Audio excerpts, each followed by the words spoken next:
ஆஃபீஸில் பொங்கல் செலிப்ரேஷன் சொல்லும்போது ட்ரெயினே வந்து நல்ல கலர்ஃபுல்லாக இருக்குது. உங்கள் ஆஃபீஸில் இன்றைக்கி பொங்கல் செலிப்ரேஷனாக மறக்காமல் கமெண்ட்டில் சொல்லுங்கள். இல்லை உங்கள் காலேஜில் பொங்கல் செலிப்ரேஷனாலும் மறக்காமல் கமெண்ட்டில் சொல்லுங்கள். Advance happy Pongal everyone. Bye bye. Hi guys, நம்ம ட்ரெயினில் இருக்கோம். ட்ரெயினில் வந்து நிறைய இன்ஃபர்மேஷன் வந்து சொல்லிக்கிட்டே இருக்கும் தெரியுமா. ஒரு ஒரு போர்டு மாதிரி இருக்கும். அந்த இன்ஃபர்மேஷன் சொல்லிகிட்டே இருக்க போர்டு வந்து எதுக்கு வச்சுருக்காங்க, ஏன் வந்து அது கத்திக்கிட்டே இருக்குது அப்படின்னு சொல்லி உங்களுக்கு தெரியுமா? ஏன்னா வந்து நம்ம ட்ரெயினில் வந்து ஒன்றும் இல்லை, ஏதோ வளர நான் பாட்டு.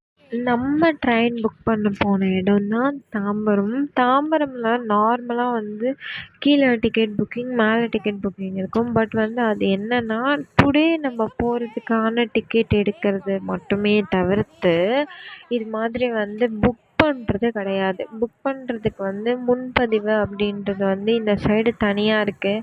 அதுக்காக நான் ரொம்ப நேரமாக சுற்றி சுற்றி அலைஞ்சிக்கிட்டு இருந்தேன். நான் வந்து எக்மோரில் எடுத்துருக்கலாம். எக்மோரில் பார்த்தீங்கன்னா அங்கே ரொம்ப ரஷ்ஷாக இருந்தது. சரி, எக்மோரில் ரஷ்ஷாக இருக்கே, நம்ம இங்கே போய் எடுப்போம் அப்படின்னு சொல்லிட்டு இங்கே போனேன். இங்கே போனால் அதை விட ரஷ்ஷாக இருந்தது. அப்போ தான் காண்டாயிடுச்சு எனக்கே. நம்ம வந்து இவ்வளோ கஷ்டப்பட்டு அங்கே ரஷ்ஷாக இருக்குன்னு சொல்லி இங்கே வந்து நின்று பார்த்தா கடைசியில் வந்து நம்மளை இது பண்ண வச்சிட்டாங்க. இந்த இடத்துல வந்து ஒரு ஃபார்ம் கூட எங்கே இருக்குன்னே என்கிட்ட ஆல்ரெடி ஃபார்ம் இருக்குது. பட் இருந்தாலுமே வந்து எனக்கு என்னன்னா வந்து இங்கே என்ன இருக்குது, அதே ஃபார்ம் இருக்கா, மேபி வந்து அந்த ஸ்டேஷன் நேம் ஏதாவது மென்ஷன் பண்ணியிருப்பாங்களா, என்ன ஏது அப்படின்னு நமக்கு தெரியாது. அந்த பட்சத்தில் வந்து நான் ஃபார்ம் வாங்கணும் அப்படின்னு சொல்லி நான் வாங்கினேன். கடைசியில் வந்து அதே ஃபார்ம் தான், இந்த ஃபார்ம் என்கிட்டே இருக்குது அப்படின்னு சொல்லிட்டு என்னோடய பழைய ஃபார்மே நான் எடுத்துக்கிட்டு இந்த ஃபார்ம் நானே வச்சுருக்கேன் போங்க அப்படின்னு சொல்லிட்டு விட்டுட்டேன். தென் வந்து நான் என்ன பண்ணேன்னா, கொஞ்ச நேரம் உட்காந்துருந்தேன். இவங்க வந்து ஒரு சேராகவே நகர்ந்துக்கிட்டே இருக்காங்க. ஒரு சேராக நகர்ந்து கடைசியில் வந்து ஒரு வழியாக வந்து நான் எங்கே போகணுமோ அந்த இடத்துக்கு வந்துட்டேன்.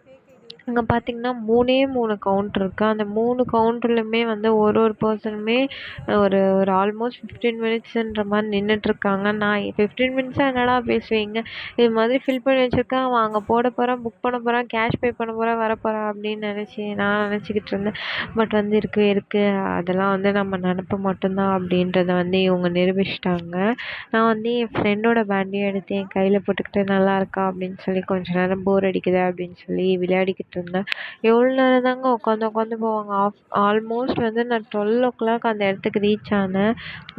1:15 ஆகிடுச்சு நான் வெளியே வரத்துக்கு. அது வரைக்கும் எனக்கு போர் அடிக்காதா. ஒரு வழியாக வந்து அவர்கிட்ட நான் போயிட்டேன்.